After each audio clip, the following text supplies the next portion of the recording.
So, tonight is Wednesday, September the 18th, 2013. This is Management 3025 and our happy little get-together. What's on your mind? Yes, sir. Sir? Howard Adams, I was saying, demonstrate competency number 2, the strategic academic plan, so to speak. Your strategic and academic plan? Well, what about it? As far as the format, we can just kind of do the same thing we did as far as free forming. I know you guys are letting it up to us. Let me suggest, as far as your academic plan, an academic plan is a lot more than just the courses you're going to take. But to the extent you're addressing the courses you're going to take term by term,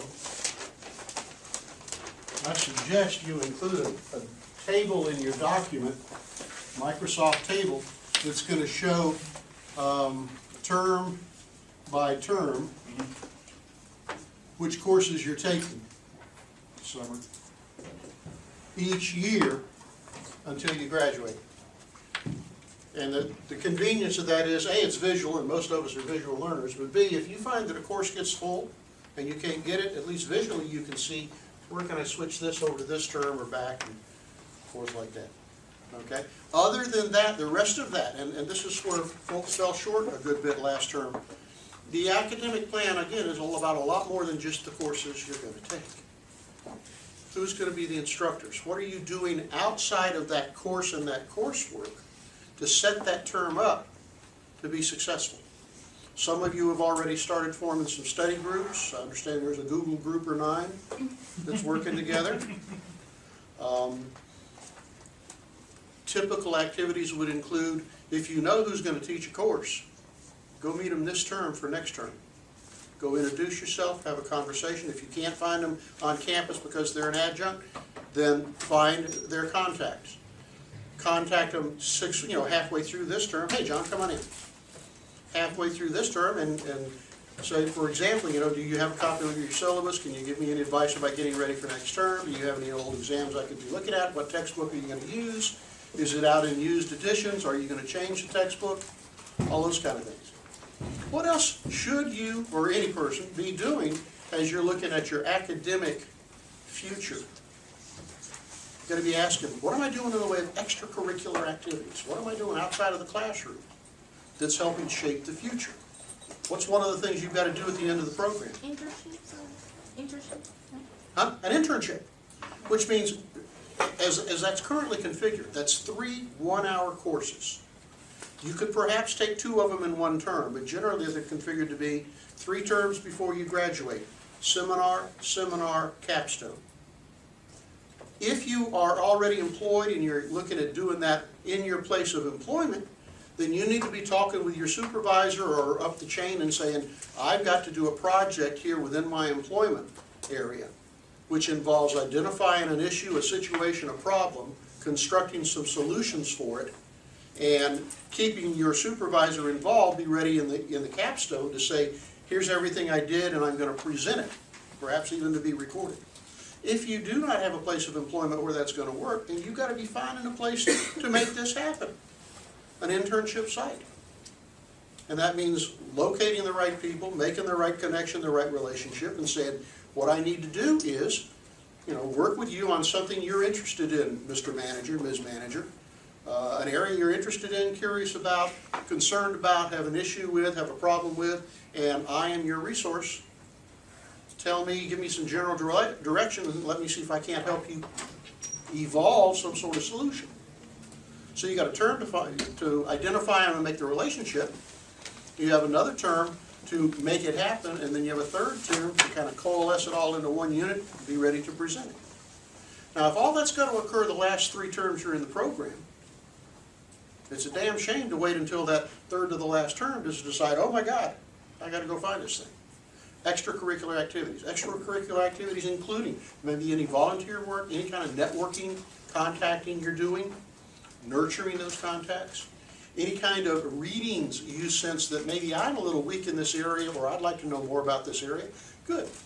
Build a reading list and get started on it. That will be part of your academic plan. One of parts of, if I were in your shoes, and I'm because of my particular interest, I'd say one part of my academic plan is I'm going to get a subscription to the Economist magazine, and I'm going to read it religiously for at least a year and see if I like it. Yes, ma'am. Can I mention, like, the leadership program that they offered on campus? Yes, ma'am. Can I mention, things that I'm doing through work, like I'm going through 7 Habits training? Perfect. I'm chairing a Human Relations Committee, I'm, doing things of that nature to get myself out there and Perfect. try to hone some Right. different skills that I have, like, are those all things that I'm doing in my work environment that I can highlight, that I'm actively pursuing? That complement your academic Okay. goals. Absolutely right. There is a leadership program here on campus taught over through student life. You can investigate that. I think those classes are generally in the afternoons, are they not? They're The seminar Wednesdays series? and Fridays, and last Friday was really crowded. Okay. John? Yeah, the seminar series. Mhm. Right. Afternoons, for the most part? Yeah. Friday was at Like 12 to mid-afternoon. 1:15 was Friday, Yeah. and it's every other Friday, so the next one will be next Friday, but you have to attend all 5 in order to get the certificate, Okay. and they already started, so. Good. There are, You could. there are a number of professional associations that you might consider joining as well. Anybody here, human resource track, human resource management? You ever heard of SHRM? Yeah. The Society for Human Resource Management. Yeah. They have at least one, I think 2 chapters in town now. I'd find out who they are, where they meet, when they meet, and I'd show up and say, hey, here I am. And start making connections. Just for, and Jimmy, you know more about this than I do, but there is a series of examinations you take to get your human resource. There are a couple of certifications that you can get which complement your education. In addition, there's the professional in human resources management. Then there's a senior professional in actually there are 3. There's one for people who specialize in compensation as well. So not just in human resources, but there are other associations where you can join and get that same kind of background. At the national level, the fees may be prohibitive, but in the local chapters, they're just very nominal, maybe even free. So, And they have a series of examinations that you can be working on that, should you pass all of those exams at the same time you graduate, you'll be pretty golden in terms of yeah. HR. In fact, they give you, if I remember right, you can get some credit based on your education when it comes to that initial exam anyway. Ben? To talk a little bit about SHRM, I used to do supplemental insurance, and we had to do a lot of networking as part of that, and SHRM was one of the places that we went that was a huge resource, because you're meeting very much with people who are decision makers, and if you're looking for a job, looking for somewhere to intern in your last 3 semesters, those are the people you want to talk to. Yeah. Those and the not city council, but the city. Commission? No. There's a building downtown for it. Chamber of Commerce. Chamber of Chamber Commerce. of Commerce. Yep. Yeah, and the other thing you'll find, particularly with the Society for Human Resources Management, we're talking about people who do interviews for a living. So many of them are more than willing to offer like courtesy interviews and those kinds of things, where you can get some really good tips for after you complete your academic track. Good. I don't know. Some of you are, perhaps some of you are needing elective courses through your program. Anybody? Have some electives to take, a couple? That's why I'm here. Yeah, that's right, Susan, you're in the HSA program.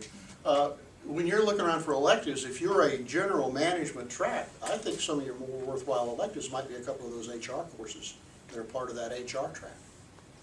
And so you take some upper division electives, I think that's a lot stronger than, oh, I took, basket weaving 1004. Okay? Other questions? Does that satisfy that for the moment anyway? Absolutely, thank you. Yes, sir. Anybody else? Anything else?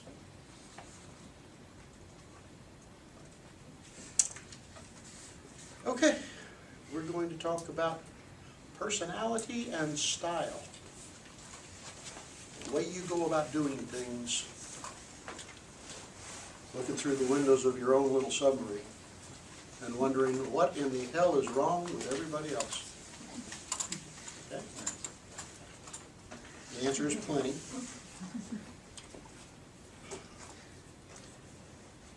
I'm gonna ask you to go through the scoring, the response and then the scoring part of this thing. And when we finish that, and you will have your results in front of you, then we'll talk about interpreting it, what it means. Let me add, tonight you have the profile to include two parts. You have the response sheet.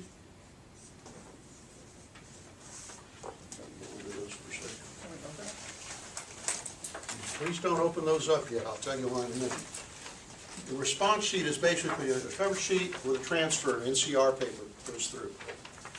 When you mark on the front, it'll transfer through to the back. And you'll be taking your data off of the back and recording that in the booklet in the way we show you.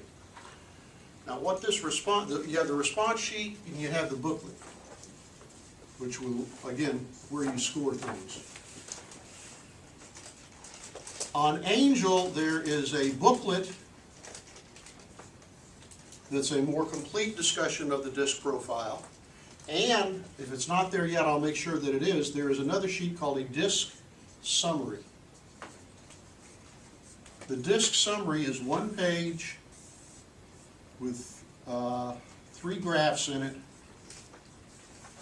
Your graphs in this process are... It's up there. Say again? It's up there. It's up there, good.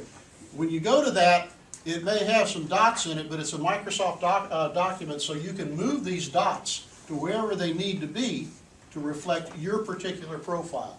So for each of these graphs, we're looking to see within the DISC, what is your pattern?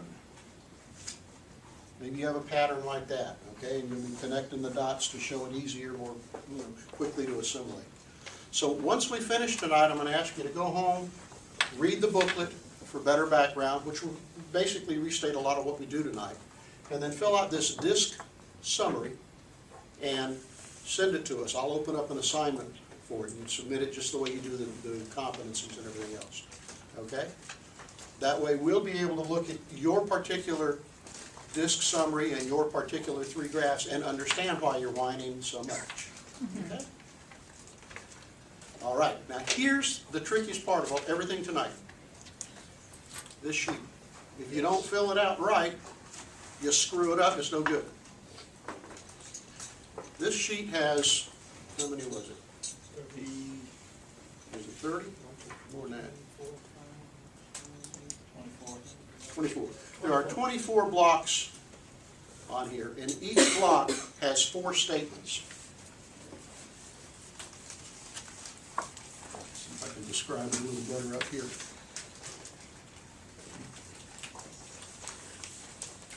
Divided in half with 12 blocks on a side. Each block has 4 statements. Also, down the left-hand margin, there is most and least, M and L. And so you're going to read 4 statements, and you're going to say, well, this one is most like me, and this one is the least like me, and go down to the next one. You see what I'm saying? 4 statements, read them quickly. Identify the one that's most like you and the one that's least like you. Only one most, only one least. And move to the next block. And fill this out as quickly as you can. Ideally within 7.5, 8 minutes. So don't ponder. Don't ponder. And there are going to be some where you say, well, neither one of these is most like me, or neither one of these is least. But there is a most and there is a least in each one of those, of each of those 4 statements. Yeah, we don't care. Pick one. Yeah. Because it's not your personality. Yeah, that's probably my personality. I give a damn. Just fill the damn thing out. Okay? So complete these as quick as you can. Once you complete this, one most, one least. If you circle a most or a least for every statement on there, I'm going to take you outside and we're going to have a little conversation about failure, follow directions, right? Once you've done that, then you can open that booklet up, and the very first page inside asks you to record data off the back sheet. You'll be tallying up. How many did I circle most on? How many did I circle least on for each letter, DISC? You'll record it in there, follow the directions in the booklet. It's very self-guided. Get all your numbers recorded, then draw your graphs, and then you can keep reading into the back of it. That's the process. Okay? Questions, anybody? In order to get 2 uses out of this, because some of you may want to take it again in a few months, if you will circle your answers tonight, you can go back and retake it at some point in the future by using blocks around your answers, and that'll transfer through so you can interpret it again. Okay so far? Any questions? Got your answer sheet out in front of you, please. Your response sheet. Now let me give you about 30 seconds more on one thing. Do you remember your first job? Yes. Do you remember if you enjoyed it? Yes. Do you remember who your boss was? Yes. Do you remember the best part of that job? Yes. The worst part of that job? Yes. How many jobs have you had since then? No, don't say that. It's embarrassing for some folks, right? What's the best job you've ever had? Anybody? The one I'm doing right now, What are you doing now? I'm a detention deputy for Latch County Sheriff's Office. Okay. I was working at a vet clinic as an office administrator, receptionist, and part-time vet tech. 2 quick questions. What makes that the best job you've ever had? Get to deal with people, various disciplines, diversities, ethnic backgrounds, economic levels. Anybody can come in my back door. So there's always something changing, I learn stimulating. something new every day. Okay. What'd you like about being in the vet? Working with animals and helping people with their concerns for their Animals are pets. infinitely more appreciative. Yes, they are. What I'm trying to get you to think about is your work history and how you feel about work, the good times, the bad times. I want your mindset in the terms of my working past, my working feelings, so that when you respond to these, you're thinking in terms of your work environment, not your home environment, family, social, just your work environment. As you may imagine, if we could set your mind into your social or family environment, you might get somewhat different answers.